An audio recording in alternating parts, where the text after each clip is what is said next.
Hello friends, good morning. Welcome to Fagun's kitchen. তো আজকে যে রেসিপিটা তোমাদের সাথে আমি শেয়ার করব, দারুণ একটা রেসিপি। তো এক থালা ভাত কিন্তু এই রেসিপিটা দিয়েই খেয়ে নেওয়া যায়। থাম্বনেলে দেওয়া নামটা দেখেই বুঝতে পেরেছো, পটল চিংড়ি বাটা। তো পটলের খোসা বাটা অনেকেই করে খেয়েছো, আজকে আমি গোটা পটল দিয়ে এই রেসিপিটা করব। তো এই রেসিপিটা করার জন্য এখানে আমি 3 থেকে 4টে বড় সাইজের পটল গ্রেট করে নিয়েছি, একটু খোসাটাকে ছাড়িয়ে নিয়েছিলাম।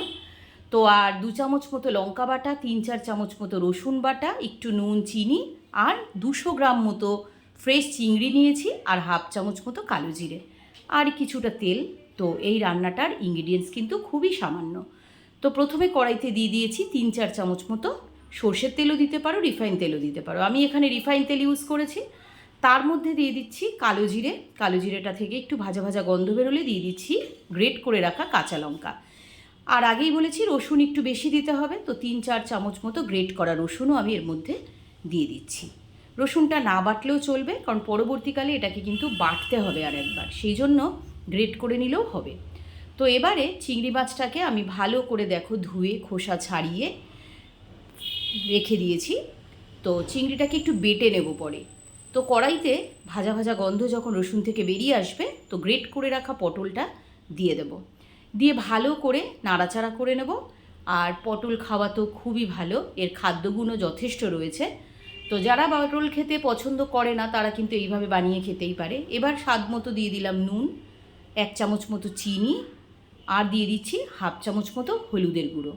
দিয়ে ভালো করে এদিক ওদিক করে নেড়ে নিচ্ছি এবং ভেজে নিচ্ছি।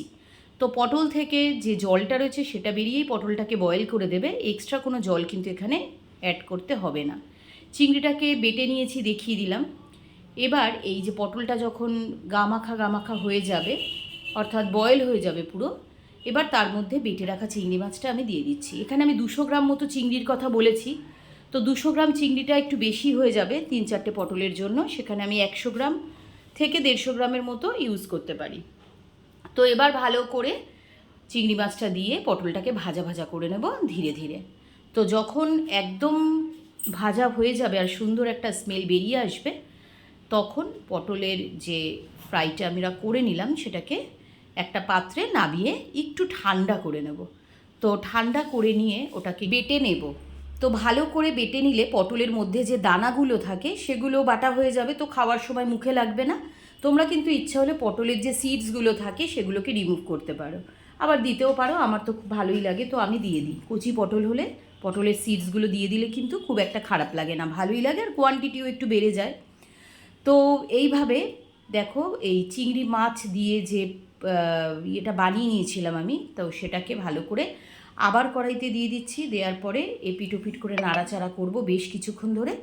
দেওয়ার পর একদম ভাজা ভাজা করে জলটাকে টানিয়ে নেব, আর দেখো ঠিক এরকম একটা লুক আসবে, তো তেলটা ছেড়ে দেবে।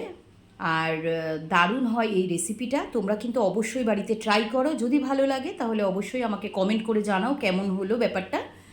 আমার বিশ্বাস সবার ভীষণ ভালো লাগবে, আর সবাই এটা দিয়েই পুরো ভাত খেয়ে নেবে। তো ভিডিওটা ভালো লাগলে লাইক, কমেন্ট আর শেয়ার করে পাশে থাকার অনুরোধ রইল। আর যারা এখনও সাবস্ক্রাইব করোনি আমার চ্যানেলটাকে, তারা প্লিজ সাবস্ক্রাইব করে দিও। সবাই ভালো থেকো।